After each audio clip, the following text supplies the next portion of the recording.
Hello everyone, it's Zaid from zSecurity. As part of our Black Friday promotion, we promised everybody that got courses through this promotion to get access to a live session with me where they can ask any questions even if they're not technical and discuss any topics they want. Now, this session was exclusive to the people that got courses through the Black Friday promotion, but I think a lot of the questions asked are very useful to a lot of you guys. Therefore, I made the following video to include the most interesting questions. If you don't want to watch the whole video because it is a 30-minute video, check out the description as it contains all of the questions asked and timestamps that will allow you to go directly to that question, so you can just click on the questions that are interesting to you and it'll take you automatically to that part of the video. Now, like I said, this live session was exclusive to the people that got courses through the Black Friday promotion, but I actually had so much fun doing it, and I'm thinking of doing more of these and just making them open to everybody on YouTube. The only thing is, I'm not sure if you guys are interested in these type of videos. So if you want me to make more live sessions like this one and make them open to everybody so you can log in and ask any questions and discuss any topic you want, even if it has nothing to do with hacking or cybersecurity, then subscribe to this channel and like this video so I know that you want me to make more of these videos. And if I get enough likes, then I will make this a habit and I will make more videos of these and make them open to everybody to come in, talk, comment, and discuss hacking, cybersecurity, or anything you want really.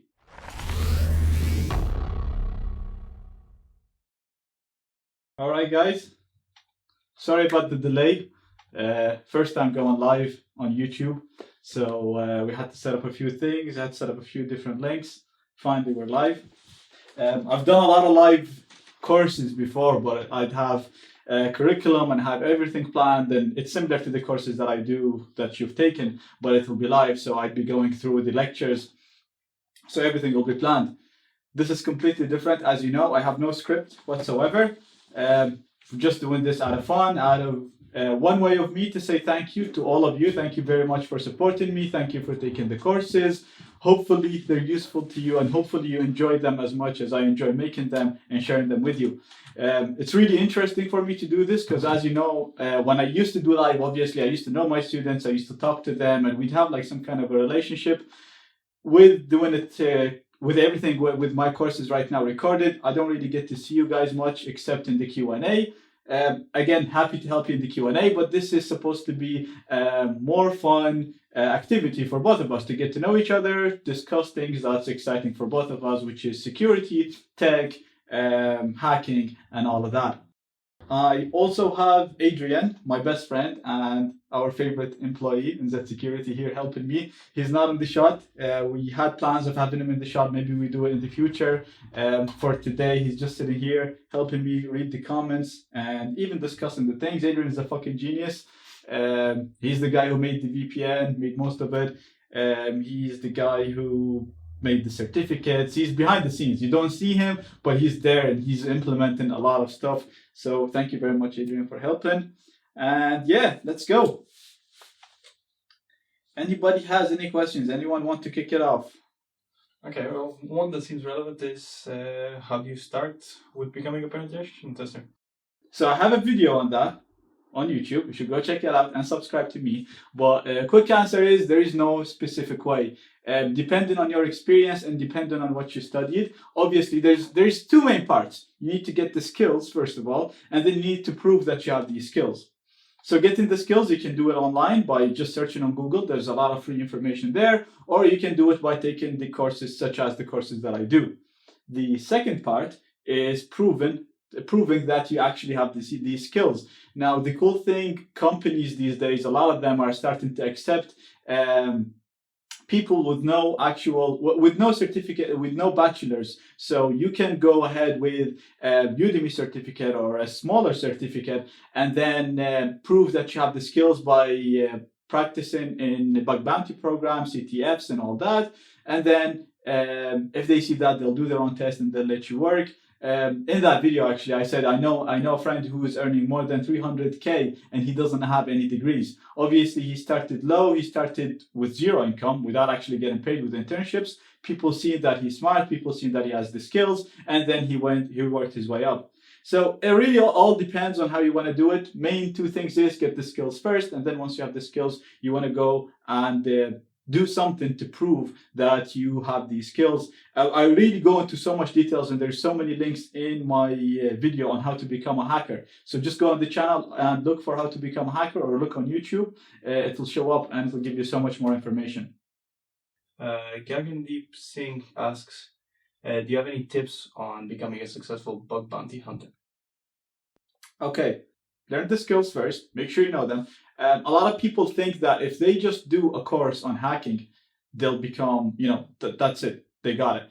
Hacking is really like maths or like driving. You need to practice it. So even if I teach you the skills and show you how it is and you follow everything that I did, that's fine. But you need to practice it and see all the different examples, because one different variable or one different thing that's set up in a different way will make the exploitation of the vulnerability completely different, or it might make you think that there is no vulnerability when this system is still weak. The way I think of it, I remember in maths when we were learning how to solve equations. If you just watch the teacher solve an equation, it will make sense. It's very easy. Then you get another slightly more difficult equation and you don't know what to do. And the only solution to this is to practice. Do more maths, solve more equations, you become better at it. So hacking is very similar, and obviously bug bounties are very similar. You might know the OWASP top 10, and you know SQL injections, XSS, and all that, and you know how to discover them and everything. But without practice, you're only limited to a smaller number. Now, how do you get the practice? Same, CTFs, look up at vulnerable labs and exploit them, and just get involved, get dirty with bug bounties. Obviously, you're not going to be discovering the bounties in Facebook and Google, because these require experts, and if you're still starting, that's fair. But look up for smaller websites looking for smaller bounties and work your way there. Get the practice and work up. Even maybe offer pen testing services for free. That will give you good practice. One of your students has completed the Learn Ethical Hacking from Scratch course. Which course would you recommend that they go and take afterwards?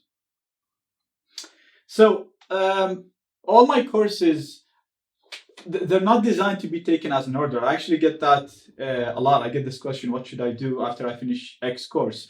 None of my courses is designed to build, well, a lot of them build on each other, but none of them is mandatory to do another one after. So the ethical hacking course is a really good one to start with because it covers the basics of all the hacking fields.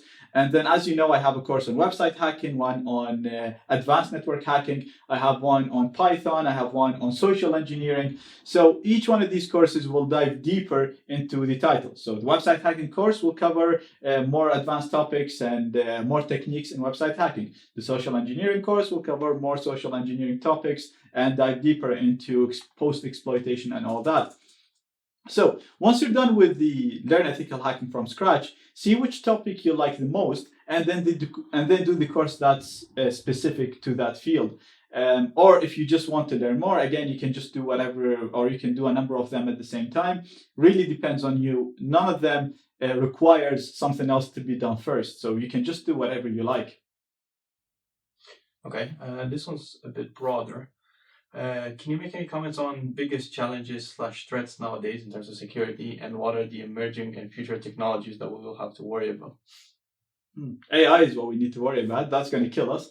Emerging technologies. I mean, AI is being used everywhere now, but I think it's more of a buzzword than it is. I mean, there are a lot of threat detection and a lot of solutions that use the word AI, saying that it'll learn the threats and all that. But it's definitely, AI is definitely evolving, and cybersecurity is not different than a lot of other fields. So AI is definitely something to look into for 2020 and the coming years. Just having smarter malware and smarter security detection programs.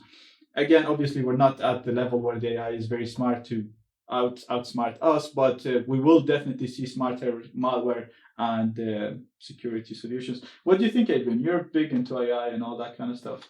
In terms of future technologies that will have to make some, security, to take some security considerations.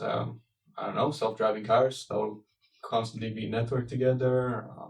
Yeah, that's actually something we were thinking of today. So we all know Tesla's already more or less like they do offer autopilot functionality, and then they're obviously connected to some kind of a network and remotely. It's possible that someone can control components of the car, and then thinking of the way this is headed, all manufacturers are trying to make self-driving cars, and all of them are going to be connected to some kind of a network. And looking at the way everything is vulnerable these days, I mean, processors are vulnerable. So if a processor is vulnerable, every system that uses that chip is going to be vulnerable. What is it to say that people are not going to be able to remotely get you to crash into something or brake suddenly or swerve? And are these even going to be taken seriously, these threats? Like, you get a patch now and most people don't even care. They're like, yeah, I have nothing to hide or whatever. It's not about that. It's much deeper than this. I don't know what you guys think about all this. I mean, I love the idea of self-driving cars. Adrian doesn't like it. I love it. And if I have a car that can drive itself, I'm going to let it drive itself. But now that I'm thinking about it deeply now, I'm like, even though I don't think anyone would target me, this will be it won't be an easy attack if it is possible. But still, just knowing that someone can remotely make me crash into something else, I don't want that to happen. So what's your thoughts on that? Let us know. Comment. Okay, here's another one. What if quantum computing becomes a reality in the next 10 years? Do you think that is the end of hacking as we know it? I used to think that, being honest. I'm not going to pretend that I just thought about it deeply from the first time. I used to think that, but then I also read an article, and I think it's on zSecurity as well now. So you can go and check it out. With quantum computing, we will have algorithms that use quantum computing to encrypt. So obviously, the known algorithms and the known security measures might become vulnerable, and all the passwords that we have right now will become vulnerable. That's why a lot of agencies around the world, they collect data, even if it's encrypted. So you might be thinking, oh, I'm using Tor, I'm fully encrypted, nobody will know what I'm doing. Yeah, right now, we don't know in the next 10 years. They might be able to decrypt all this and come after you if you are doing something illegal. But at the time that we reach that level of computing, there will be algorithms to encrypt stuff with that level. They'll use that level of computing to make more secure encryptions, and then it's the same race. So we should have algorithms that are secure for that computing power, because we're going to use that power as well to encrypt stuff. Okay. What is your view on net neutrality? Should cyberspace be regulated / monitored? I do like the idea of how the internet can be free and regulated, but then again, humans aren't nice people. I mean, they will use it for bad things, but everything gets used for bad things. So there should be some kind of a regulation, but it shouldn't be to the point where every URL and every website and everything you type gets spied on. I mean, AVG and some other antivirus was spying on people, and they were literally recording every URL you visit, the number of times you visited. They will assign you a unique ID so you know what you're doing with that. Why? Like that's just too much. And that's a security company. That's a security firm. Their extension was removed from the Firefox add-ons. Yeah, but after God knows how many gigabytes of data they collected. As more people move their computing to the cloud, how should our approach as hackers change? Do you plan on adding SSRF exploits to the current coursework? It is something that I could add, yeah. But I don't think, See, servers have always been on the cloud. The cloud is just a marketing term that is being overused, I think, these days. Everything is on the cloud since 2000, or since the internet got invented. The internet is the cloud. Yes. Internet is servers on the internet, which is called the cloud now. A lot more data nowadays is on these servers instead of being stored locally. Yeah, but like the exploits don't really change. Yeah, it is used more often, and there is more data in there, but the same applications are running. It's easier also to create servers and to create what is it, cloud servers, Amazon's, whatever. It's easier to spin a server or whatever, but it's always been the same. It's the same thing installed on the internet, running PHP or whatever web-based language that you can exploit pretty much using similar methods. There are new vulnerabilities, yeah, but the cloud doesn't really change much. What programming language would you say is best for the topic of hacking? Well, I'm gonna say my favorite one, which is Python, but I wouldn't say it's the best. You can use any programming language. You can pretty much do whatever you want to do in any programming language.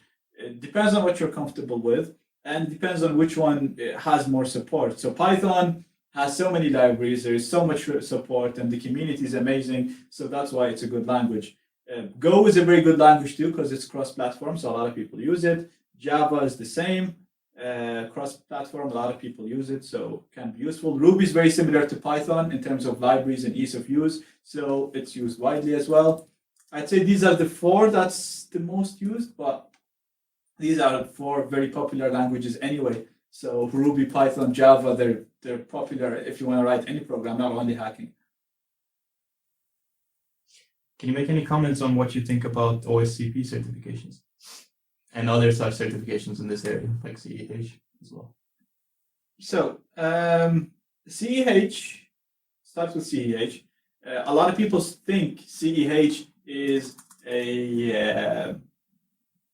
it's a license for hacking because it's called Certificate of Ethical Hacker, and if you get it, you're a certified ethical hacker. That doesn't mean you can go and hack anything. It's just a really smart name to get a lot of people to get it. Adrian's laughing. So basically, it's a certificate that, just like any other certificate, it has an amount of information. You know this information, you pass the certificate. That's it. That doesn't mean you can hack anything. That doesn't make you a god of hacking. It's just a certificate. Also, in my opinion, I don't think it's very useful. I think it's very theoretical, and a lot of the stuff in it is not really used in real life. But with that being said, employers love it. Employers love to see CEH on your CV. So if you are switching careers, if you have a degree that's not really related to hacking or cybersecurity, then yeah, it does make sense for you to go get CEH. Also, it's easy, so it really is a good thing to have on your CV. But just know that it's not going to contain a lot of practical stuff that you use in real life. OSCP is good. It's pretty practical. The stuff that you learn in it is very practical. Also, a lot of employers love it as well. So it's nice. It's nice to have it on your CV. It is more difficult than CEH. So it really depends on you. If you're really good, or if you want to invest more time into this, then just get OSCP because you get practical, useful skills that you can use in real life, and it looks good on your CV. So your employers are gonna love it, and you will get jobs out of it. A lot of people are asking about books in terms of this field. Are there any that you? Yeah, my one. It's the best one, obviously. What kind of question is that? So I have a book that follows with the ethical hacking course with the main one. But that book is kind of going out of date because we made that book, I think, 2 years ago. And as you know, I always update the course. So the course, what's in the video course right now is not very related to what's in the book. The book is a bit out of date. But I am planning on making a new one next year. So keep an eye for that. Other than that, I really like the Nmap book. I think it is very, very useful. And I think these are the Nmap book is the only one I can really think of. Mine was just a joke. I don't mean that the book is a joke, but it's a joke that I said it's the best. You have a look and see if you like it.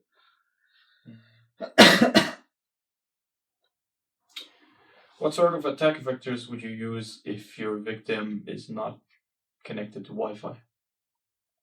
It's a bit broad. So would they be connected to the internet though? No. Well, if they're not connected to the internet, then that's actually a discussion that me and Adrian were saying. He was saying everything is vulnerable until you disconnect. Well, if you disconnect, then even if you have a vulnerability, we can't exploit it because you're not connected to the internet. So the only thing we can do is first get you connected to the internet.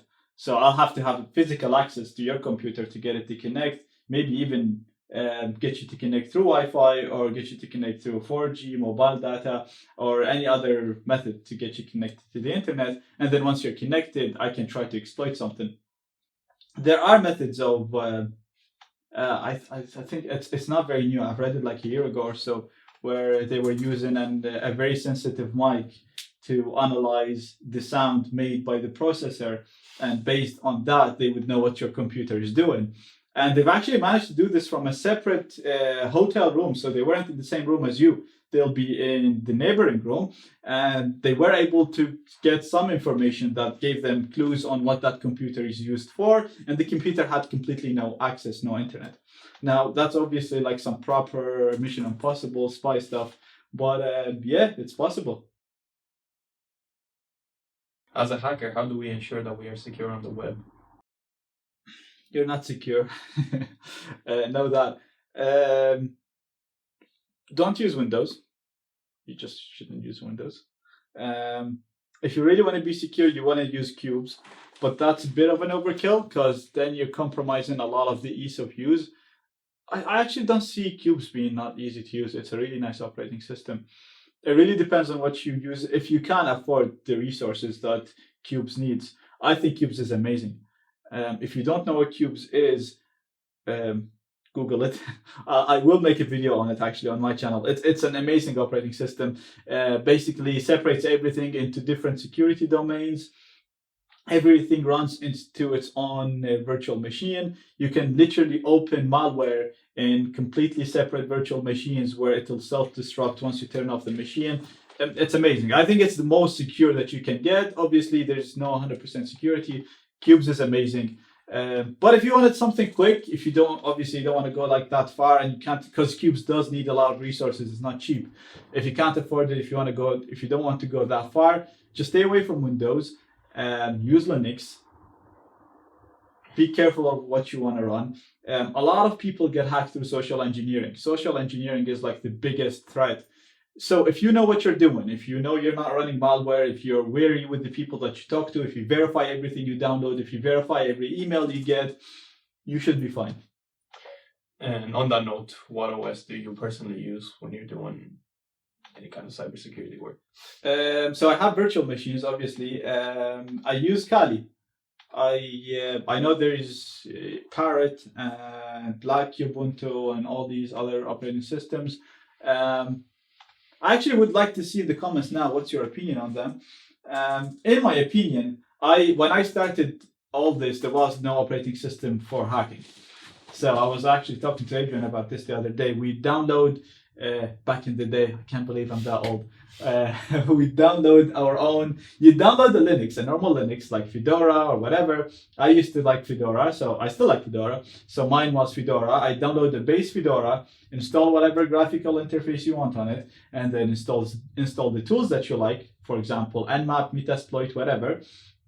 And then once it's configured in the way that you like it, you would export an image of that on a USB or whatever you want to store it on. And then I have my own hacking distro that I use. So things, if I want to format, I want to do whatever, I'll use my own hacking distro. And pretty much most people were using the same thing. Then obviously, Kali Linux came up. It used to be called Backtrack at that time. And then that evolved into Kali. And then obviously a lot of other people followed and they made their own distros. What I'm trying to say, in my opinion, they're all the same. What you want to learn is, first of all, the way how to debug things, how to discover the vulnerability, and how to use the tools. And then you can install the tools on any operating system. It really doesn't matter.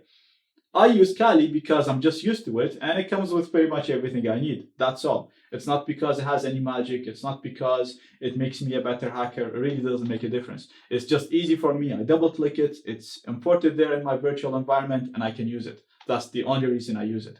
Because I get a lot of people saying, oh, which is the best, how to use Kali and all that. There's no how to use Kali. Kali is just Linux with tools. What you should ask is, how do I use X tool, not how to use Kali. So yeah, I use Kali. In your opinion, what kind of programming skill set does a good ethical hacker need? Basic level, intermediate, advanced? None. You can actually be a really good hacker without knowing programming. If you want to take it to the next level and then start building your own tools and modifying existing tools, then yeah, you'll need programming. But I know actually a number of really good pen testers, again, on good salaries and just doing what they love, and they'd be able to read code, but they wouldn't really write any code. So you don't really have to know programming, but knowing it obviously makes you a better hacker. It's another skill to add. Basically, see, when you like, the more you know about computers in general, the better a hacker you are, because what you need to understand how a system works to be able to hack it. For example, Adrian, he didn't do any hacking before he started with me, but he knows so much about computers that I can say a sentence and then he'll know how to exploit something, because it'll just make sense, it'll click. So if you know how a system works, exploiting it is going to be very, very simple. Are there any gadgets that you would recommend every hacker should get? Anything that you personally think is almost indispensable? So there's a number of gadgets that I like, but I don't think there's nothing that you have. Well, no, you do have to get a wireless adapter that supports monitor mode and packet injection. You just have to have that. I have a number of them. I think I just have 6 lying in here. I don't know why. I just keep practicing with them. You need that because Wi-Fi is everywhere and you want to be able to test it and whatever. Other than that, there's a number of cool things. So you can get a rubber ducky or any USB stick that can do a HID attack. Basically, you stick these into any computer, it'll register itself as a keyboard, and then it'll type any commands you want, and then you can get it to steal data, you can get it to get you passwords, send a reverse connection, do all kinds of stuff. So that's very, very useful. You can also weaponize these into actual USB devices. So Adrian done that before.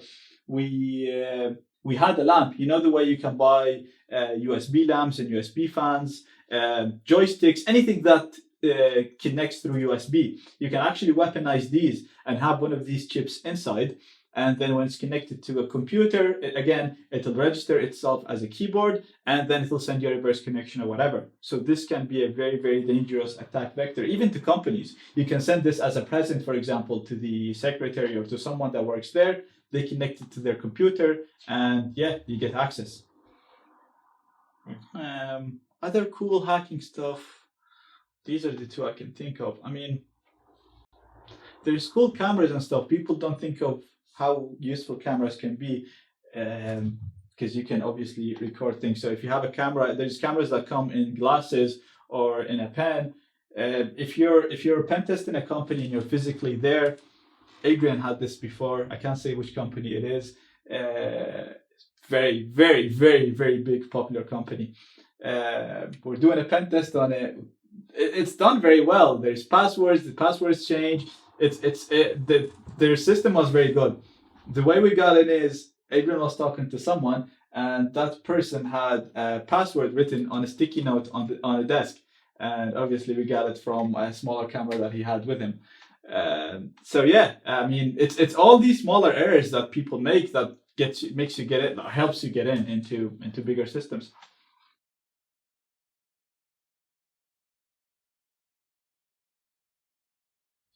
What do you think about social engineering's role in modern hacking?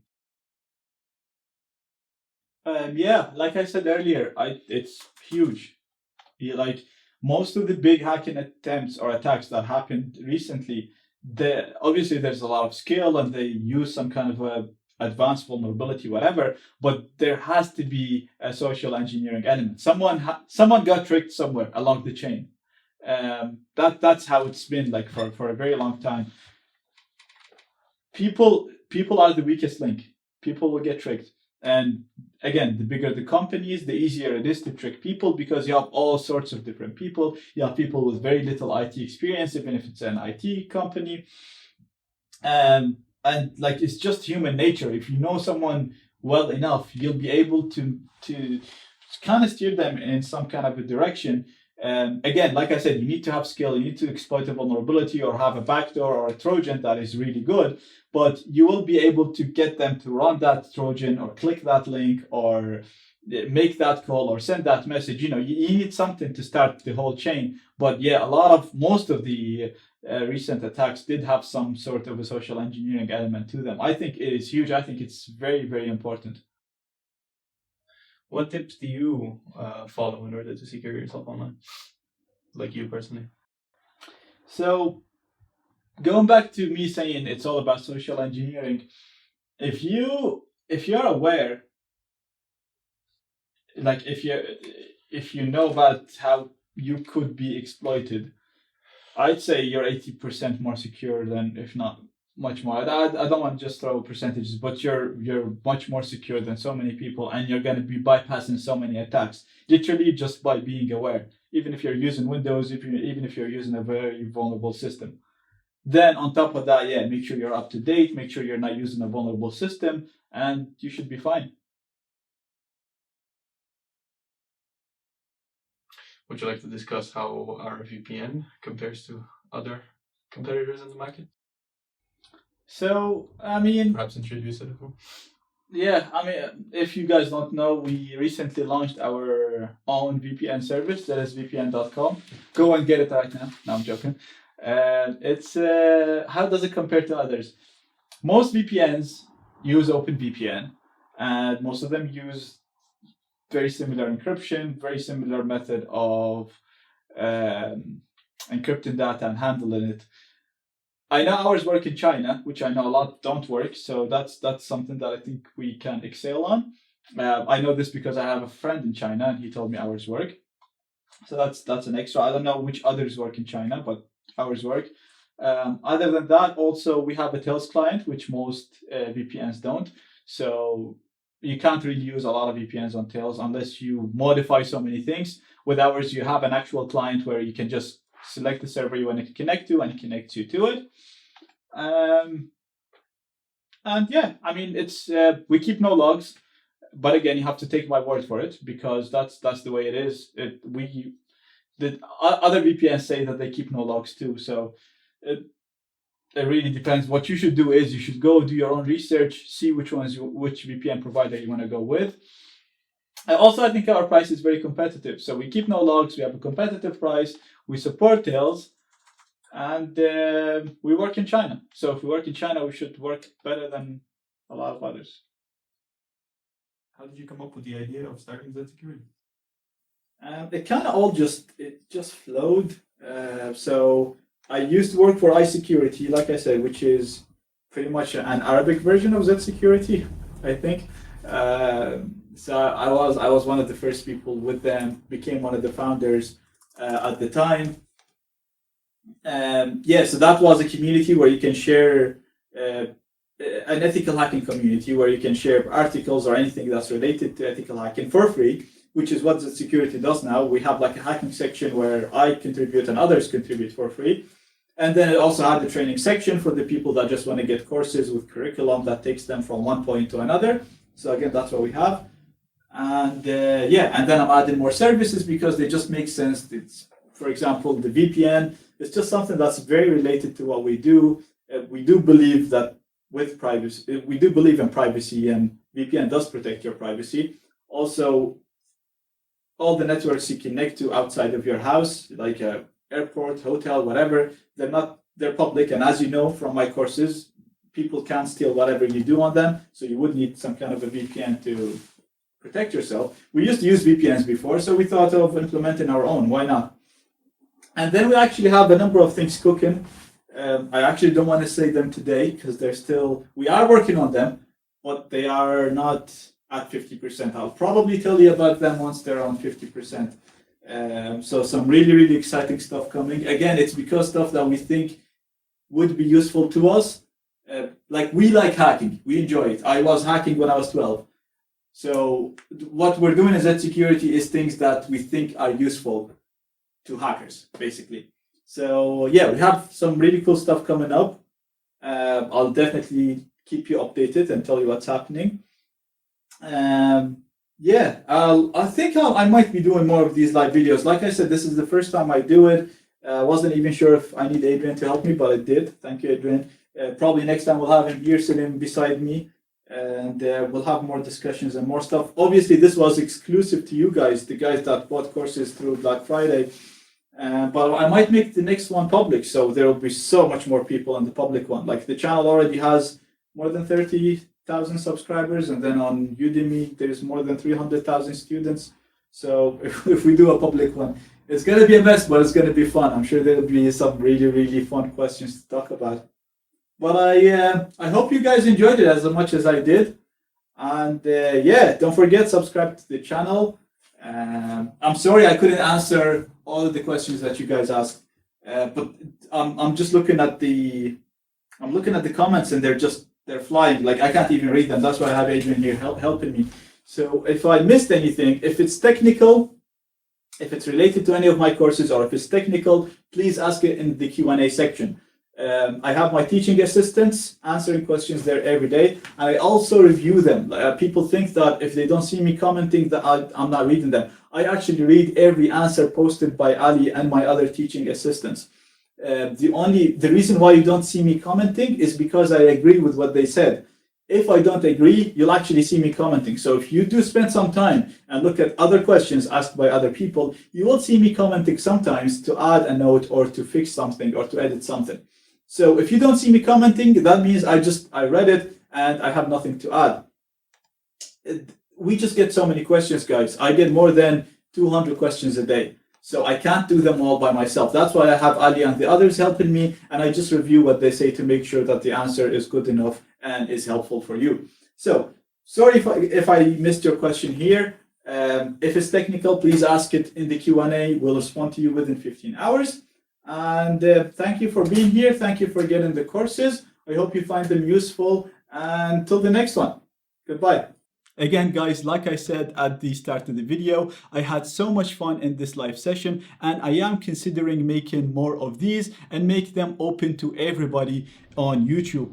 So if you want me to make more of these videos, please subscribe to this channel, like this video, and based on the amount of likes, if I get enough of these, I'll know that you guys like them and I'll make more of these videos.